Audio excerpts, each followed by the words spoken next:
Alors, il nous reste un endroit où on n'a pas d'image. Ben, on va faire l'autre manière de créer des blocs images. Vous allez juste ici prendre l'outil de création de blocs rectangulaires. Alors, je vais quand même vérifier. Dans la palette des calques, allez-y aussi, menu fenêtre calque. Vérifiez qu'on est bien sur le bon calque, parce qu'il y a plusieurs calques dans cette image. Il y a un calque pour les images et le texte qui sont mis l'un à côté de l'autre sur les pages pour faire la mise en page. C'est bien sur celui-là que je suis en train de travailler. Il est en surbrillance, il est sélectionné, et en plus il n'est pas verrouillé. On a un autre calque, habillage, qui est pour les images qui habillent, on va en parler tout à l'heure. On a un autre calque pour les bandeaux de navigation, ce sont des choses qu'on met sur le bord des pages. Il y en a un à un certain endroit. Là, voilà, sur la page 3, on a un bandeau de navigation qui aide quand on tourne les pages de la revue à se situer.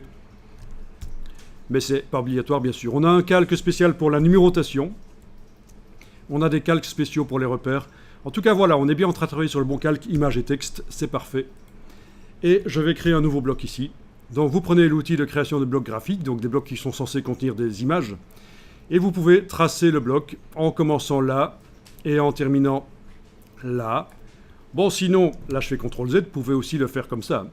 Et puis après, vous le redimensionnez avec la flèche noire. Vous allez le mettre tip-top sur les marges.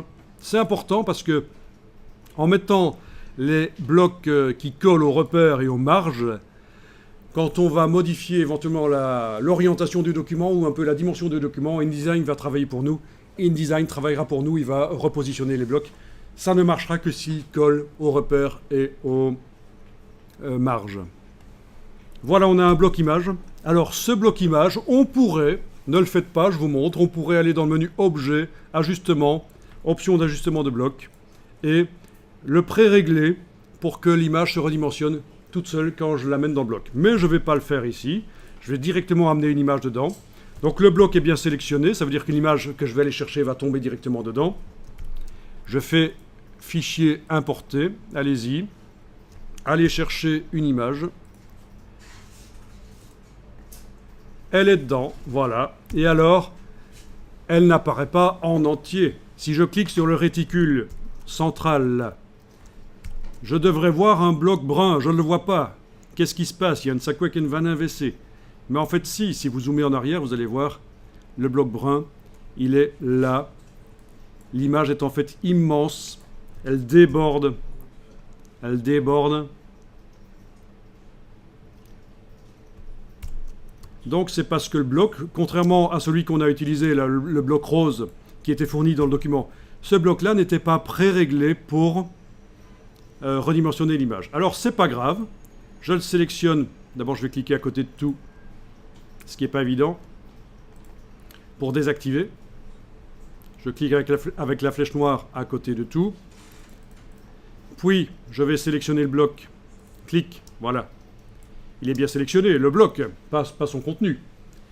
Et là, on va demander manuellement que l'image se redimensionne toute seule. Allez-y. Quand vous êtes certain d'avoir bien sélectionné le bloc, Objet, Ajustement, Remplir le bloc proportionnellement. Vous voyez, tout ça a été grisé avant qu'on mette l'image dans le bloc. Mais forcément, puisqu'il n'y avait pas d'image à redimensionner.